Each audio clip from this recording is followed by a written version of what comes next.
ለመላው የክርስትና እምነት ተከታዮች በሙሉ እንኳን አደረሳችሁ። ዛሬ ጸሎተ ሐሙስ ላይ እንገኛለን። ጸሎተ ሐሙስ በቤተ ክርስቲያን በርካታ ስያሜዎች አሉት። የዓለም መድኃኒት ኢየሱስ ክርስቶስ ሥጋን የተዋሃደ አምላክ መሆኑን ለመግለጽና ለአርያነት ጠላቶቹ መጥተው እስኪይዙት ድረስ ሲጸልይ ያደረበት ቀን ነውና ጸሎተ ሐሙስ ይባላል። ጌታችን በዚህ ዕለት የደቀ መዛሙርቱን እግር በፍጹም ትሕትና ዝቅ ብሎ አጥቧል። ይህም ኢየሱስ ክርስቶስ የዓለምን ሁሉ ኃጢአት ለማጠብ የመጣ የንጽሕና የቅድስና አምላክ መሆኑን ይጠይቃል። ስለዚህም ዕለቱ ሕጽበተ ሐሙስ ይባላል። ይህን ለማስታወስ ዛሬም ሊቃነ ጳጳሳትና ቀሳውስት በመካከላችን ተገኝተህ የእኛንና የሕዝብን ኃጢአት እጠብ፣ እኛም ያንተን አርያነት ተከትለን የልጆቻችንን እግር እናጥባለን ሲሉ በቤተ ክርስቲያን የተገኘው ምእመናን እግር በወይንና በወይራ ቅጠል ያጥባሉ። ከሰባቱ ምስጢራተ ቤተ ክርስቲያን አንዱ ምስጢረ ቁርባን በዚህ ቀን ተመስርቷልና ዕለቱ የምስጢር ቀን ይባላል። ይኸውም ጌታችን ህብስቱንና ጽዋውን አንስቶ ይህ ስለ እናንተ በመስቀል ላይ የሚቆረሰው ሥጋዬ ነው፣ እባካችሁ ብሉ፣ ይህ ስለ እናንተ ነገ በመስቀል ላይ የሚፈስ ደሜ ነው፣ ከእርሱም ጠጡ በማለት እርሱ ከእኛ እኛም ከእርሱ ጋር አንድ የምንሆንበትን ምስጢር ከጠላት ዲያብሎስ ሰውሮ ለደቀ መዛሙርቱ የተገለጠበት ቀን በመሆኑ የተሰጠ ስያሜ ነው። በዚህ ዕለት ክርስቲያን የሆነ ሁሉ በንስሐ ታጥቦ ቅዱስ ሥጋውንና ክቡር ደሙን ለመቀበል ይዘጋጃል። መድኃኒታችን ኢየሱስ ክርስቶስ መስዋዕተ ኦሪት ማለትም በእንስሳት ደም የሚቀርበው መስዋዕት ማብቃቱን ገልጦ ለድህነት ዓለም ራሱን የተወደደ መስዋዕት አድርጎ ያቀረበበት ዕለት በመሆኑ ይህ ዕለት የሐዲስ ኪዳን ሐሙስ ይባላል። ኪዳን ማለት በሁለት ወገን መካከል የሚደረግ ውል፣ ስምምነት፣ መሐላ ማለት ነው። በዚህ መሰረት ጌታችን ለአዳምና ለልጆቹ ሁሉ ዘላለማዊን ቃል ኪዳን በራሱ ደም የፈጸመበት ዕለት ስለሆነ ሐሙስ የሐዲስ ኪዳን ሐሙስ ተባለ። ይህ ዕለት ለኃጢአትና ለዲያብሎስ ባሪያ ሆኖ መኖር ማብቃቱ የተገለጠበት፣ የሰው ልጅ ያጣውን ክብር መልሶ ማግኘቱ የተረጋገጠበት ቀን ስለሆነ የነጻነት ሐሙስም ይባላል። ጌታችን ስለ ሰው ልጅ ነጻነት ሲናገር ከእንግዲህ ወዲህ ባሮች አልላችሁም፣ ባሪያ ጌታው የሚያደርገውን አያውቅምና ወዳጆች ግን ብያችኋለሁ በማለት ከባርነት የወጣንበትን ልጅነትን የተቀበልንበትን ቀን የምናስብበት በመሆኑ ሊቃውንቱ የነጻነት ሐሙስ ይሉታል። እያንዳንዱ ክርስቲያንም ከኃጢአት ባርነት ርቆ ከእግዚአብሔር ጋር የሚወዳጀውን መልካም ሥራ በመስራት ሕይወቱን መምራትም ይኖርበታል። ባሮች ሳይሆን ወዳጆች ተብለን በክርስቶስ ተጠርተናልና። በዚህ ዕለት እንደ ማክሰኞ ሁሉ ጌታችን ኢየሱስ ክርስቶስ በዮሐንስ ወንጌል የሚገኘውን ሰፊ ትምህርት ለደቀ መዛሙርቱ አስተምሯል።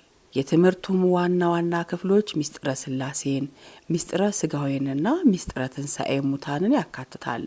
ጌታችን እነዚህን ትምህርቶች በስፋትና በጥልቀት መማር እንደሚገባ ሲያስረዳ ለደቀ መዛሙርቱ ምስጢሩን በተአምራት ሊገልጥላቸው ሲቻለው በሰፊ ማብራሪያ እንዲረዱ አድርጓል። ደቀ መዛሙርቱም ያልገባቸውንም እየጠየቁ ተረድተዋል። ምእመናንም በቤተ ክርስቲያን ተገኝተን መማርና ያልገባንን ጠይቀን መረዳት እንደሚገባን ሁሉ ከዚህ እንማራለን። መድኃኒታችን ኢየሱስ ክርስቶስ ራሱን ለአይሁድ አሳልፎ የሰጠውም በዚህ ዕለት ከምሽቱ በ3 ሰዓት ነው። በጸሎተ ሐሙስ በቤተ ክርስቲያን የሚፈጸም ሥርዓት አለ። በዚህ ዕለት ስግደቱ፣ ጸሎቱ፣ ምንባባቱ እንደተለመደ ሁሉ ይከናወናል። መንበሩ ወይም ደግሞ ታቦቱ ጥቁር ልብስ ይለብሳል። ጸሎተ ዕጣን ይጸለያል። ቤተ ክርስቲያኑም በማዕጠንት ይታጠንና ሕጽበተ እግር ይደረጋል። ቅዳሴ ይቀደሳል። በየቤቱ ደግሞ ጉልባን ይዘጋጃል። ሕጽበተ እግር ከቀኑ በ9 ሰዓት ዲያቆኑ 2 ኩስኩሳቶችን ውሃ ሞልቶ ያቀርባል። አንዱ ለእግር፣ አንዱ ለእጅ መታጠቢያ። ጸሎተ አኩተቴ በመባል የሚታወቀው የጸሎት አይነትም ይጸለያል። ወንጌል ተነቦ ውሃው በካህኑ ወይም ደግሞ በሊቀ ጳጳሱ ይባረክና የሕጽበተ እግር ሥርዓት ይከናወናል። ይኸውም ጌታችን የደቀ መዛሙርቱን እግር በማጠብ ያሳየውን የተግባር ትምህርት ለማሳየት ነው። ከውሃ በተጨማሪ የወይራና የወይን ቅጠልም ለሥርዓተ ሕጽበቱ ማስፈጸሚያነት እንጠቀምባቸዋለን። ምስጢሩም እንደሚከተለው ይቀርባል። ወይራ ጽኑ ነው። ወይራ ክርስቶስም ጽኑ መከራ መቀበሉን ከማስረዳቱ በተጨማሪ እኛም እግራችን የሚያጥቡንን አባቶችና የምንታጠበው ምእመናን መከራ ለመቀበል ዝግጁ ነን ለማለት ሥርዓተ ሕጽበቱን በወይራ እንፈጽማለን። የወይራ ቅጠል መድኃኒታችን ኢየሱስ ክርስቶስ በወይን የተመሰለ ደሙን አፍስሶ ለምእመናን የሕይወት መጠጥ አድርጎ መስጠቱን ለመዘከር በወይን ሥርዓተ ሕጽበትን እናከናውናለን። በቀኝና በግራ የቆሙ ሊቃውንትም ሐዋርያቱ ከበበ እግረ ረዳኡ ሐጸበ እያሉ ይዘምራሉ። ይህ ሥርዓት ከተጠናቀቀ በኋላ ሥርዓተ ቅዳሴው ተከናውኖ ቅዱስ ሥጋውን ክቡር ደሙን ምእመናን ይቀበላሉ። ቅዳሴውን ደግሞ ስንመለከት የጸሎተ ሐሙስ ቅዳሴ የሚከናወነው በተመጠነ ድምፅ ሲሆን እንደ ደወል ወይም ደግሞ ቃጭል የምንጠቀመውም ጸናጽልን ነው። ልዑካኑ የድምፅ ማጉያ ሳይጠቀሙ በለሆሳስ ወይም በቀስታ ይቀድሳሉ።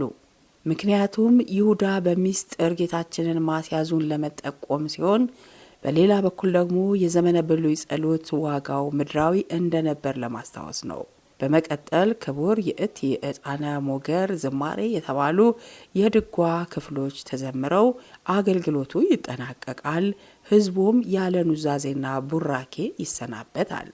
በዚህ በጸሎተ ሐሙስ የሚከናወነው ሌላው ተግባር የጉልባን ሥርዓት ነው። ጉልባን ከባቄላ ክክ፣ ከስንዴ ወይንም ከተፈተገ ገብስ ጋር አንድ ላይ ተቀቅሎ የሚዘጋጅና የጸሎተ ሐሙስ ዕለት የሚበላ ንፍሮ ነው።